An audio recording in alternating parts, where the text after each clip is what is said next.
Do you see this eye makeup? This was supposed to be like a slightly neutral, simple eye, and then one thing led to another, and now I look like straight up Cleopatra.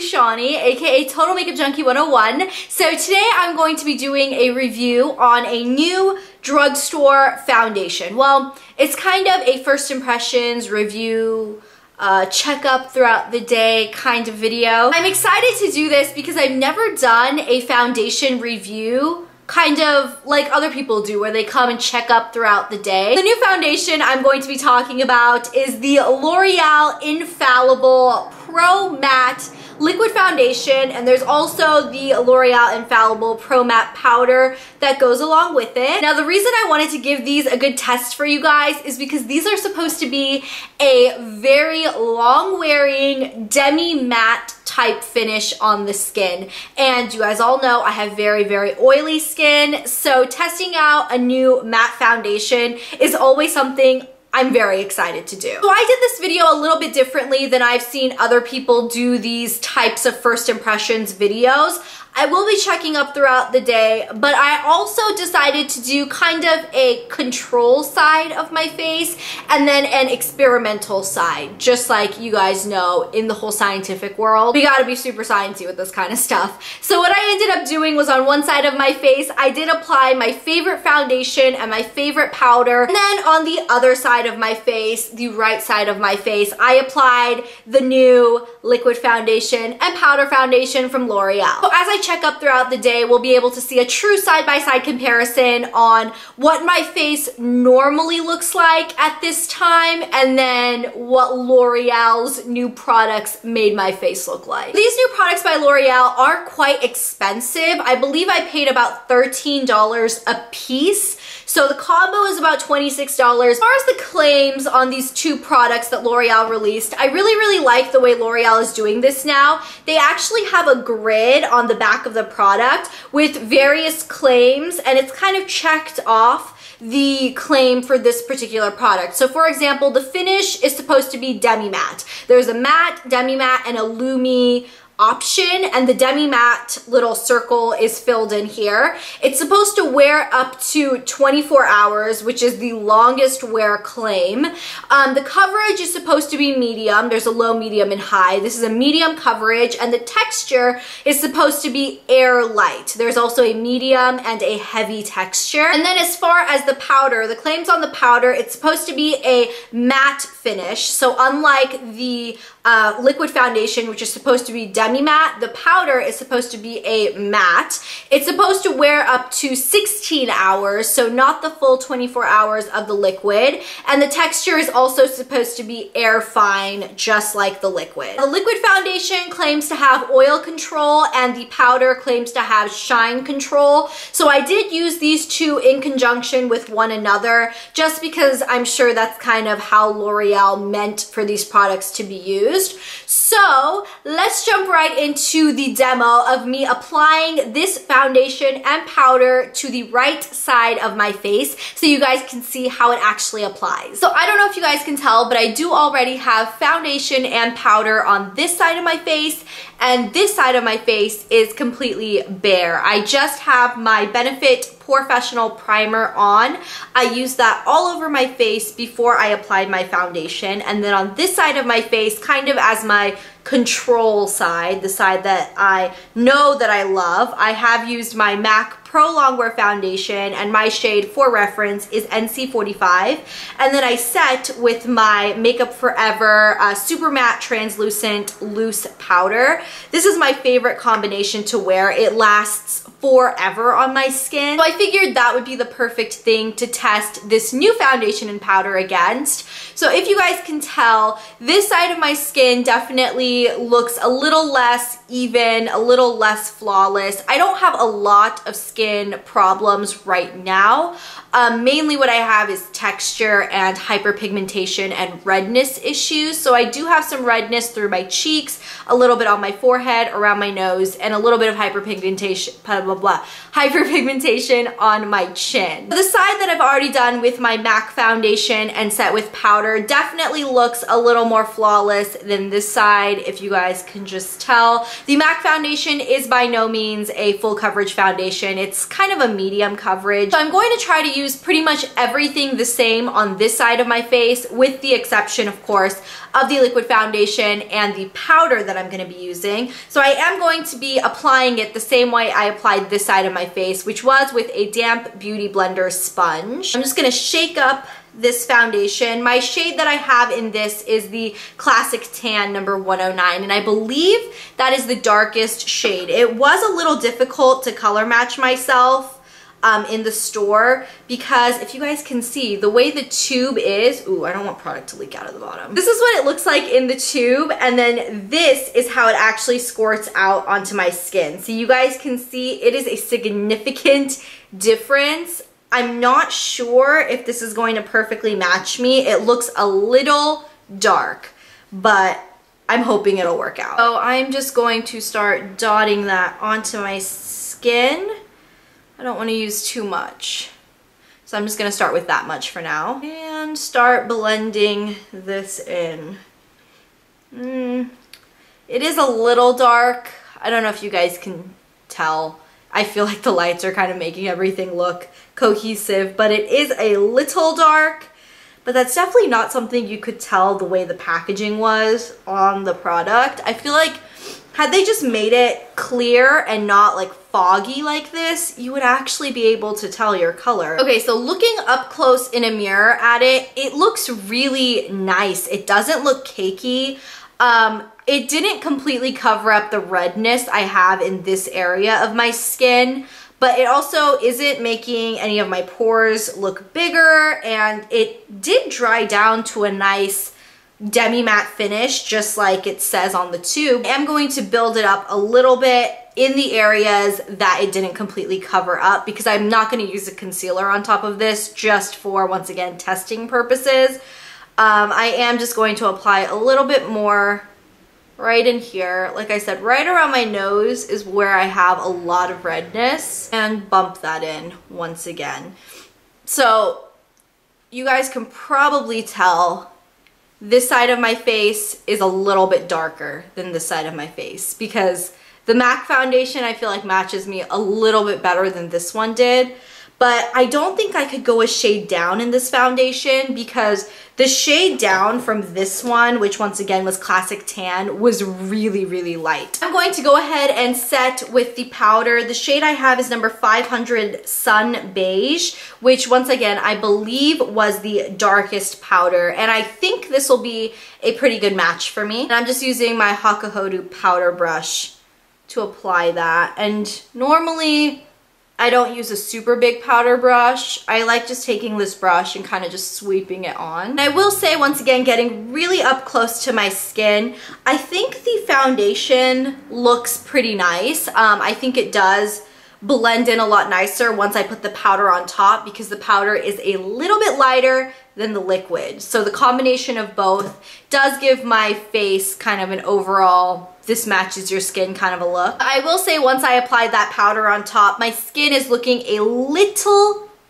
bit cakey kind of in this area. So I'm hoping that throughout the day, once I kind of oil up naturally, that cakiness will go away a little bit. I don't want to apply any highlighter to this, because I don't want to give the impression that my skin is looking a little more shiny than it actually is, because I am doing a test run on the foundation itself. So it is 1:07 in the afternoon right now. I am going to test this foundation out for a good 8 hours for you guys before I take it off. I'm not going to be testing the 24-hour claims of it, because if anybody has committed to that idea, congrats to you, but I can't do it. I'm going to go finish up my makeup now, and I will meet you back here in a bit. Alrighty guys, so I finished up the rest of my face. As I said, I did not apply any cheek highlight, but I did apply a little bit of blush, and I will say that I used the same blush on both sides of my face, but I feel like after applying the blush, the right side of my face, the one with the L'Oreal product,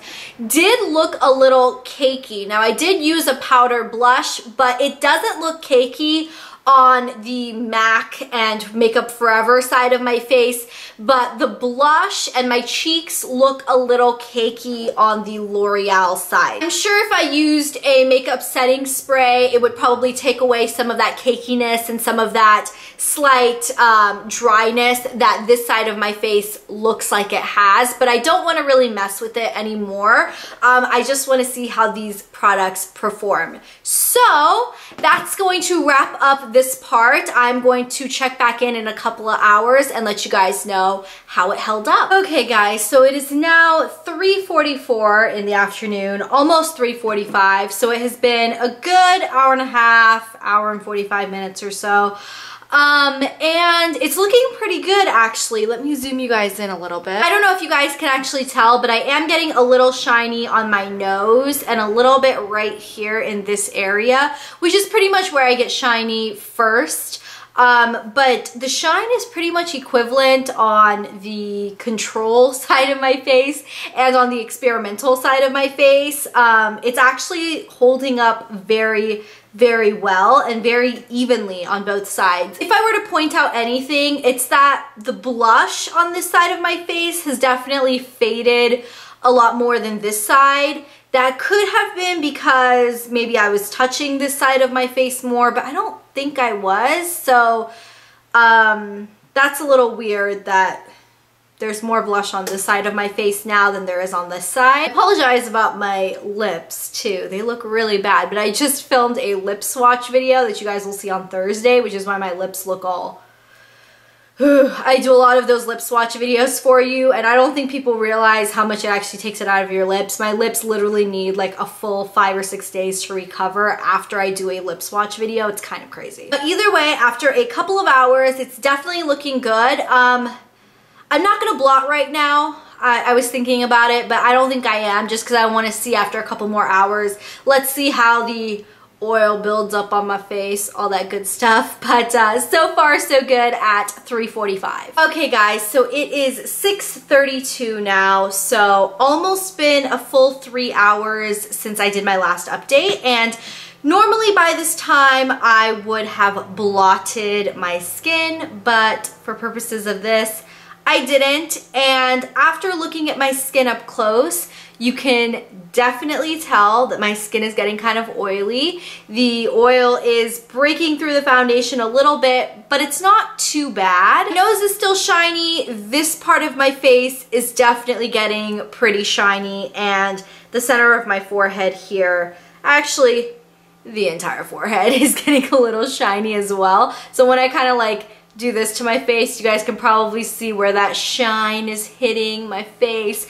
I have no highlighter on, so any shine you're seeing on my face is just my natural oils. And funny enough, looking at the MAC side of my face and the L'Oreal side, the MAC side is actually looking a little bit more shiny than the L'Oreal side, which I'm pretty shocked about that, to be honest. The blush is pretty much gone on this side of my face completely, and it's definitely still visible on this side of my face. So I'm just gonna do, you know, a side-by-side comparison. So this is the MAC side and this is the L'Oreal side. Oil-wise, I definitely think the L'Oreal side is holding up just as well, if not a little bit better than the MAC side, but the blush is gone off the L'Oreal side, like completely. And as much as it's gonna kill me, like I said, normally at this time I blot my face because my skin feels a little, like a lot. I really just want to see how this is gonna hold up. So I'm not going to blot my face right now. I will see you guys in a couple of hours for my final check-in of the day. I will have it on for a full 8 hours, if not a little bit longer by that time, and you guys will see all of my beautiful oily skin, and I will see you soon. Alrighty guys, so final check-in now. It is 9:06 in the evening, so I've had this foundation on for pretty much exactly 8 hours now, and I'm looking shiny. There is no doubt I'm looking shiny. You guys can see my forehead is shiny, my nose is shiny, my cheeks are shiny, my chin is shiny. I'm basically looking shiny everywhere. I will say that the shine level is pretty much consistent on both sides of my face. As I said, usually around the 4-hour mark or so, I do blot my skin. So this is me 8 hours later, absolutely no touch-ups, no blotting. I think it's looking pretty good for 8 hours with 0 touch-ups. I will say I kind of want to claw my face right now because I feel like I have a lot of makeup on it. That's on both sides of my skin. I won't say that the L'Oreal one necessarily feels heavier than the Control or the MAC Makeup Forever side. It all just kind of feels heavy. And, you know, don't mind my hair, don't mind my eye makeup that is now completely wearing off, and my lips, which look just horrible. It is, like I said, 8 hours later. Normally my makeup looks pretty much worn in. I guess worn in is the nice way of saying it's not looking fresh. That wraps up my experiment on the L'Oreal Infallible Pro Matte foundation and powder. I will say that they held up equally to my MAC Pro Longwear and my Makeup Forever setting powder, which is, like I've said a million times, my holy grail. I would say that these held up equally, which is pretty much unheard of for me. I don't have another foundation in my collection that holds up as well as that combo does, the MAC and Makeup Forever, and this did it. So I'm very impressed. With that being said, I will say it's not a 24-hour wear on my skin, which is oily. I'm definitely looking shiny right now with no touch-ups. So not a 24-hour wear or a 16-hour wear on the powder for me, but if you don't have oily skin, you probably will have a better chance of them lasting longer. I did mention in my check-ins, the blush on this side of my face, the L'Oreal side, is definitely gone completely, whereas I still have blush still right now on the MAC and Makeup Forever side. So I don't know what's up with that. I don't know. It could have just been a fluke thing, or it could really just be that this just isn't holding powder blush as well on top of it. It's just not as good of a base. Overall, I am very, very impressed with this foundation and powder combo. I will definitely be using this in the future. I do wish that it was easier to match your color as far as the liquid foundation goes because of this foggy packaging. It is a little tricky to find your exact color, and I will say there aren't that many shades of the powder to pick from, so you kind of have to play around with it a little bit. The liquid foundation was a little dark, the powder was a little light, so together they made a perfect coloring for me, but you may not be so lucky with your exact skin tone. I do hope L'Oreal expands their color range in this particular line because I know that the L'Oreal True Match is one of the most expansive ranges of foundations that you can find at the drugstore, and they have a lot of different options as well as different skin tones like neutrals, cool, warm, and the Infallible range unfortunately doesn't have that right now, but I do hope they expand it because I love, love, love the formulation. So that's pretty much all I have to say on this foundation and powder duo. I can't really think of another foundation or powder that I like as much as this from the drugstore. I do like my Revlon Color Stay Liquid Foundation. I think that works fantastically, but I would say this L'Oreal Infallible Pro Matte works equally well. I think it's just as good, just as long wearing, not as much coverage as the Revlon Color Stay, but just as good as far as how well it holds up. Thank you guys so much for watching this video. I hope it was helpful. Please do thumbs up if you guys enjoyed it, and if you want to see more foundation, like follow me throughout the day. I'll do the check-in type things on other foundations that are being released, and if you do want to see stuff like that, please let me know in the comments down below which other foundations you're curious about, because I would be happy to do that. I will talk to you guys on Thursday. Bye! Oh, I got 8 eye brushes. A lot of them are crease brushes. Most of them are crease brushes. Show our bracelets. Look at our eye match bracelets. They're matching. By bracelets, I'm